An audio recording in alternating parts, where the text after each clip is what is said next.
So this is not to be pessimistic. I'm just a realist. But do not feel bad for doing what you have to do in this economy. I've been seeing people post about how they had to give up their new car or how they had to go back to a 9 to 5 after doing entrepreneurship, move back in with their parents. And I know that it sucks. I just wanted to stress to you that it's not your fault. It's really the economy. As a millennial who lived through pre-pandemic and then now, it was totally different. Yes, I was able to pay off my car, but my car note was $300 a month. It was only $16,000 for a brand new car at that time. You can't find a brand new car for that price anywhere. Another thing too, when I was paying rent, it was $800 back in 2017, 2018. And that was for a 3 bedroom. That same apartment right now is $1,400 a month for a 1 bedroom. House prices, I could literally write an essay. I could write a book. The interest rates, of course, were way lower, but the house prices were not crazy. I bought my house for $165,000. The houses in my neighborhood right now are going for almost $300K, which is crazy. I say all that to say you can't take accountability for things that are just simply not your fault. Jobs are not paying that much. The economy is going up. Eggs are $31. So when it comes to doing what you have to do to survive in this economy, do not feel bad. It's just a sacrifice. You're not broke because you're lazy. You're broke because the system needs you to be broke.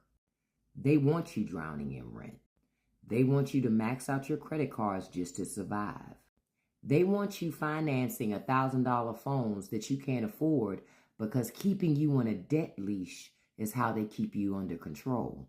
Meanwhile, the billionaires are hoarding your labor and your dreams.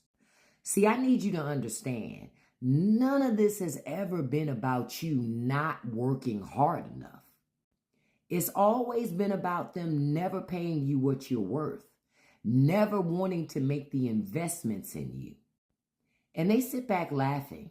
This is entertainment for rich people, while you blame yourself and wish and hope for a better life that never, frankly, is ever going to come in the current system.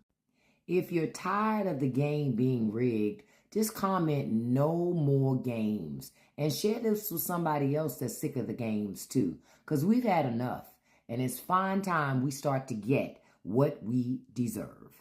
People don't even realize anymore. It's not even the cost of living no more. It's the cost of surviving.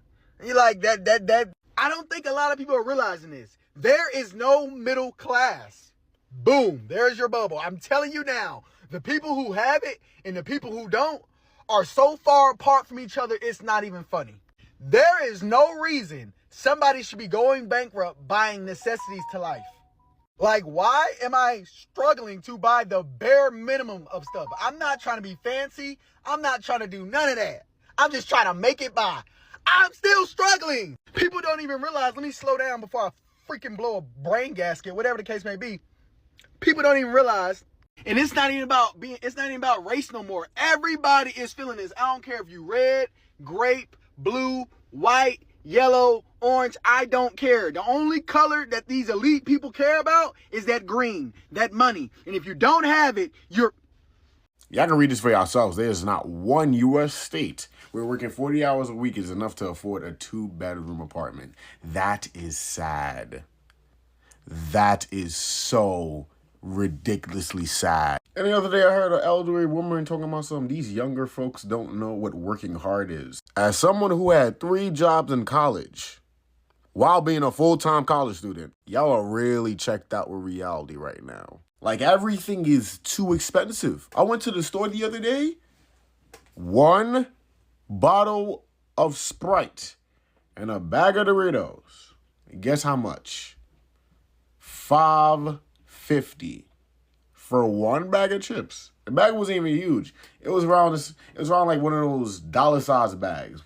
If you knew back in like 2010, those dollar-sized bags. It was one of those and a regular 16-ounce Sprite. Imagine the prices of a 2-bedroom apartment. I think the lowest you can get is probably like $1,200. The lowest you can get. So let me get this straight, yeah? The economy is rubbish. Salaries are rubbish. The job market is rubbish. Investments aren't slapping the way they used to unless you have a massive amount of capital. The government aren't going to come and save you. The businesses that all these gurus used to say people could set up so easily, like Amazon FBA and all these things, aren't hitting the way they used to hit. What more convincing do you need to focus on yourself? What more convincing do you need to focus on your own ideas, your own hustles, your own goals, your own talents, and try and make something of those? The world is kind of rubbish at the moment. Because the world and the economy and the state of affairs are so rubbish right now, what more convincing do you need before you tell yourself, you know what, there actually isn't that much out there for me. Let me focus on myself and the things I want to do for once. It might be an unpopular opinion, but sometimes you have to tell yourself, you know what, I'm not going to spend my time filling out 20 applications. I'm going to do 10 and then spend the rest of the time focusing on myself. I'm not going to waste my time trying to start a business that I don't really care about. I actually like fashion. I actually like music. I actually like content. Let me put some time into that. Use this time to focus on your own hustles and your own endeavors, because really and truly, you are not missing out on much. I know the economy about to crash because these celebrities been working too hard. They've been working too hard. Everybody got a movie. Everybody making a comeback. Everybody in the studio. Everybody dropping a hair care line. Everybody got a skincare line. It ain't no way that renting an apartment is this expensive now. Like, what's really going on, bro? Like, the market for apartments is crazy. Not even just apartments, like houses, all that. It's like the norm is like $2,500. Like, what's really going on? How do y'all expect people to get through the week? Just like, I don't get it. Like, bro, I feel bad if you ain't working right now or something. Like, it is crazy. Like, and then it be the apartments that it don't even be nothing special about it. It ain't them high-rise apartments. It's the simple one bathroom, 2 bedrooms, living room, and that's it. Like, at the end of the day, bro, the something gotta shake. A reality check has to come in play. Like, I don't know what's been going on these last couple of years, but I don't like it. Like, bro, you can't even tell nobody, like, yeah, I'm gonna move out and I get 18 to get a man. That's damn near throwing them to the wolves. You know what I'm saying? Like, how motherfuckers be like, your parents be like, hey, you gotta move out when you get 18. I wish motherfucker would tell me if I was 18 right now, move out. You gotta let me get some time to understand what's going on. Like, these apartments are so expensive. And that ain't even groceries, cleaning products, clothes. Like, to the new generation, life is life. And you remember that teachers always be like, yeah, once you graduate, you gonna see how life is. No, life is really life. And I'm telling you, life is real.